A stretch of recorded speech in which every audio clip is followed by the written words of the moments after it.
Good morning, everybody, and welcome back to The Walk. Today is Monday, July 10th, and today we're continuing on in that whole series of what it means to walk with the Lord. So that brings us to Ephesians chapter 5, starting in verse 1 today.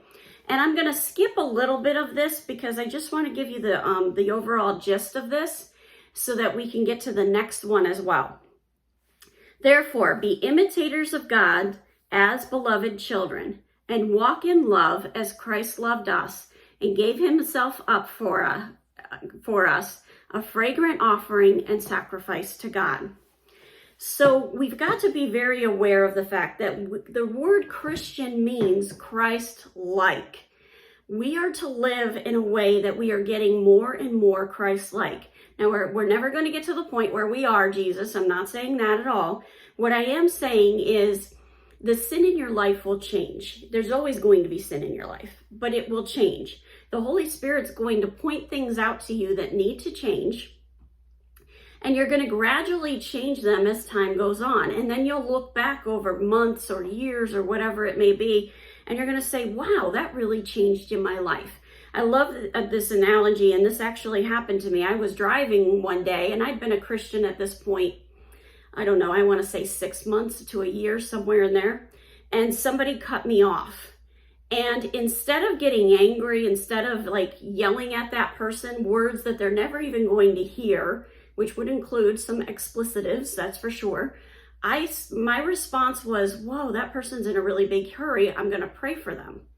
And that moment took me aback. I was kind of in shock. I was like, whoa, wait a minute. When did that change? I'm not upset that it changed, but I didn't know when that changed. It was a very gradual thing. And that's how it is when you're walking with the Lord. Things change very gradually, but they can also change very dramatically. And suddenly you turn your back on something, you're delivered from something. I've heard so many testimonies of people delivered from addiction and illnesses and things like that, where it was an instantaneous thing. And then there's others that are delivered from addiction, and it's a very gradual thing. So it's different for each person because the Holy Spirit knows what's best for each person. Now, as we continue in this passage, it starts with talking about sexual immorality, impurity, being immoral, impure. And then when we get to verse 6, it says, let no one deceive you with empty words, for because of these things, the wrath of the God comes upon the sons of disobedience. Remember, God hates sin. He can't be near it.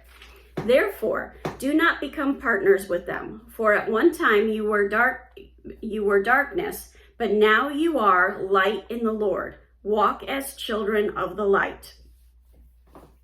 So as we think that through, remember Jesus said, I am the light of the world. When you entered into that relationship with Jesus Christ, you got him inside of your heart, and he's with you forever.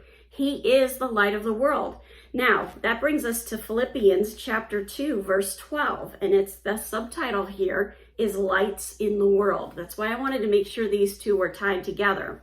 Therefore, my beloved, as you have always obeyed, so now, not only as in my presence, but much more in my absence, work out your own salvation with fear and trembling. Remember, Paul wrote this. Paul is not physically with them at this point.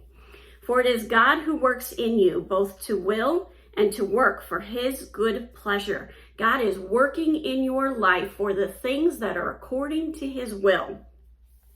Do all things without grumbling or disrupting, that you may be blameless and innocent children of God, without blemish in the midst of a crooked and twisted generation, among whom you shine as lights in the world.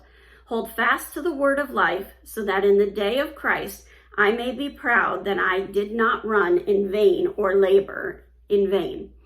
Even if I am to be poured out as a drink offering upon the sacrificial offering of your faith, I am glad and rejoice with you. So we are to shine as lights of the world. What does light do? It reveals things that are hidden in the darkness. That's what the light does. Our Bible reveals things to us. It shows us things. It teaches us things. That's what our Bible does. Jesus said he is the light of the world. The Word became flesh. We enter into this relationship with Christ. Now he's living inside of us. It's our job to let that light shine. So as you go into your prayer closet today, pray over your day and pray that your light shine in a way like it's never shined before. Let people see that love of Jesus Christ. Have a wonderful day. God bless, and keep walking the walk.